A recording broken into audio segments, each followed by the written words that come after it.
out of all the things you could have done, out of all the things you could have loved, why comic books? I know that when you were doing this stuff, comics aren't cool like they supposedly are nowadays.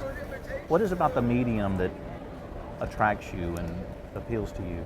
Well, I don't usually get asked these deep philosophical questions.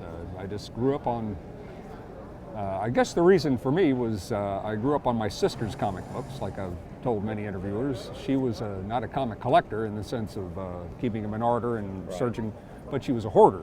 Every comic book she ever got, starting when she was, I guess, 7 or 8 years old, she kept. And so I was exposed to, my main form of entertainment was her comic books, which meant I was exposed to comics maybe 11 years earlier and of older vintage than normally I would. Maybe I would have started looking at comics when I was 9 or 10, but I was looking at the comics she got when she was 9 or 10, which was 11 years earlier. So I was exposed to everything Barks.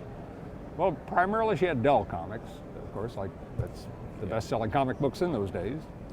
She had a sprinkling of Harvey comics, like Casper the Dead Baby and strange things like that. But she primarily had everything Dell published, but of course, everybody's favorite comic books in the history of America and the history of the world are Karl Barks's version of Disney's Donald Duck. Yeah. So I grew up on those, and those were always my favorites. I think part of it was when I was about 9 years old, the family, we moved way out in the country, so I was even more isolated. So it's about all I did was read her comics and turn on the TV, and if there wasn't something on one of the 2 channels that I wanted to see, I'd read the comics or go outside. So it was just a favorite form of entertainment and self-entertainment because I grew up writing and drawing my own comics for my own amusement. Nobody would really ever see them but me, but I'd never sit and just draw. I didn't like to draw, but I liked to tell stories. Well, I noticed from your Duck parody covers, you're obviously familiar with comics other than Dale and other than... Oh, I collect everything, yeah. I started, when I first started collecting comics, when I thought I'd outgrown my sister's, she'd already moved away from home early to get away from there. And I inherited her comics, and when I think it was about 1961 or 62, I finally went out and pointed to the comics that I wanted and told my parents to buy them, and I mean Donald Duck comics. But I think they were not by Barks. Yeah. By 1962, he was concentrating on Uncle Scrooge, or maybe in Disney's Comics and Stories. You know, I'm 9 years old. I don't analyze it. I just got a Donald Duck comic, and it was by Tony Strobel or somebody, and I said, "Oh, these aren't any good." So I went looking for something else, and about I think in '62 I did that's when we had the Monster magazine craze in America, starting in the early '60s. So I became a Monster magazine collector. I've still got all those, but in 1963 somehow I stumbled onto Superman comics by Mort Weisinger as the editor, and those fascinated me. So I became a Superman collector, but I think it was during that time that I came across the comic book that Gold Key put out called The Best of Donald Duck. Yeah. And one of the 2, unless I'm mistaken, one of the 2 stories being this is the first reprint ever. And one of the 2 stories was the Golden Helmet, which was my favorite comic book from when I was a kid. When I got rid of all my sister's comics, because I knew they were for little kids and I'd outgrown them, there was 2 I just couldn't part with. So I hid them in a drawer, and one was the Golden Helmet. I loved that story. And the other one was the first issue of Uncle Scrooge. I didn't know it was the first, it had that 387 number on the cover, but it was such a brilliant, deep story, so much characterization, and that even when I was like 10 years old, that really appealed to me. It was adult, it was dramatic, it was emotional. I saved that one. But anyway, when I saw this comic, it said reprinted by popular demand. Yeah. A reprint of a comic book, and it was the Golden Helmet. Maybe that was a good story. I wasn't the only person who thought it was a great story. And I think I turned it over, and I think the second story in there, I think it was actually the cover feature, was something called The Old Castle Secret. Yeah. And I'd never heard. That was like a year or 2 before my sister started buying comics, so I'd never seen that. And I looked at it, and it was nothing like the ones. It was like an old movie. It was scary, and it was so detailed. I just went crazy. And I bought that and started collecting Donald Duck comics again. So I got my sister's collection back again, but I've still got maybe 3 of her original. I've still got the original, my original Uncle Scrooge #1. Yes.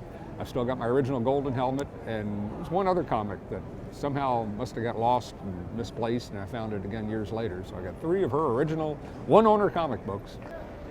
Like a lot of people, I didn't know who Barks was, and well, for me it wasn't until the 70s. All I knew is I read some of the Duck comics, and these are better than these other ones. And I'll admit to a prejudice.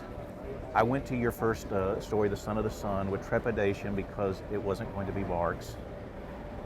You won me over. You got a great sense of humor. It's great in the Barks tradition. It's creepy looking artwork. It's creepy looking artwork, but I can't imagine they actually published that. Well, it led to better things, obviously. I have a hard time with a lot of the modern European ducks because it's not Barks. Some of it, is interesting, is good, but Marco Rota is fabulous. But I just never read any of those. Well, first of all, I can't read them. I look at the artwork. But I was never interested in Disney comics. I was just interested in Carl Barks comics. Good point. So people say, oh, you should try reading Floyd Gottfredson. Because Europeans have been exposed to Floyd Gottfredson stories ever since they were first out. In America, they were never reprinted. Yeah. So I never knew anything about, and they said, why don't you like Mickey Mouse? You should read Floyd. I said, well, I just don't have any reason to. I've tried as an adult some of the reprints. Maybe I'm too old to. Maybe you had to be exposed to Barks as a child. Yes, that might be part of it. Although I've experienced a lot of adults who've never seen them and started reading, and they like it. I've tried reading the Floyd Gottfredson books from Fantagraphics. Yeah. I just can't get into it. I figured if I couldn't get into the Phantom Blot, I probably couldn't get into the other ones either. Oh, I loved the Phantom Blot growing up, but it was a Paul Murray, redrawn Paul Murray version. So I loved the Phantom Blot, but I love the characters. Just that when I finally saw the original serialized, comic strip version, this was it. Are there any creators besides Barks that maybe influenced is not the right word, but have interested you, or you maybe sought out other comics of theirs? It's influenced when people tell me what they see. I don't consciously copy any art style. I just draw as well as I can. But it's subconsciously influenced, and people say, "Oh, your stories they remind me of Carl Barks, but it also reminds me of Will Elder and Kurt Swan and everybody they name." I said, "Well, it's amazing. Those are all my favorite artists when I was growing up." So I guess that's just natural. I'm putting things subconsciously. I'm just putting things into the comics that I enjoyed reading in other people's comics. So it'd be Will Elder, Will Eisner. Harvey Kurtzman, because my sister, when she stopped buying the comic books, she was buying Mad magazine, so I grew up on a combination of Carl Barks and Mad magazine. Well, I know that the influences you've mentioned are favorites of mine. I enjoy storytelling. I don't have the artistic skill. I don't have the humor that you do. So I had to become an English professor. But I've also done history, and I guess from those perspectives, I really get fascinated when you do these historical stuff. Oh yeah. Even in that Finland, all comes from the Golden Helmet. That's why. In Finland, I was talking to somebody about the Alexandrian Library, and he says, "Well, you know where that ended up?" And I was waiting for an answer. He says, "It's in the Junior Woodchuck Guidebook." And I said, "You got that from a Don Rosa story?" He said, "You know Don Rosa?" No, it's amazing over there in Finland. I tell people when I'm in Europe, anybody in Europe who reads comic books knows who Don Rosa is, not because I'm so fabulous, but I work on the best-selling comic. I do Donald Duck comics, so anybody who reads comic books knows who is doing the Donald Duck comics. But in Finland, and I can't explain this, but in Finland, everybody knows who I am, because even the people who don't read comic books, when I go over there and to do some convention or book signing, they put me on the national TV and the front page of the newspaper. So that's creepy. That's really strange. You open up the Helsingin Sanomat, and there's a full-page ad for this week's Aku Ankka. You're dealing with a culture that is more attuned to the ducks than we might be used to. So, tell me about your Fantagraphics reprint series. That's starting, I think, in July. it was supposed to start in June, but now Disney's interfering with it, so it's being delayed. They claim they own things that they can't possibly own, and they claim if like fan drawings like this stuff that I've never been paid for. I've done just for friends, and my storyboard scripts, my personal layout pages, they claim it's their property, which is impossible. I've never even worked for Disney, I work for Europe, and I was never paid for those, so it's rubbish, it's nonsense, but they say if it appears in print, it appears under their copyright. So the delay is we have to go back and take all of that stuff out because and replace it with garbage. Because if they claim that if it appears, because they don't have records of it, they don't have it. They just say if it appears, it's theirs. Well, they're not going to have it. You have to. It's appeared all over Europe. Yeah. European publishers got permission from Disney in Europe that they can print this stuff and they can print my storyboard scripts, and it remains my property. Nobody else can, because that's what I'm afraid of. I'm not trying to get paid for this stuff.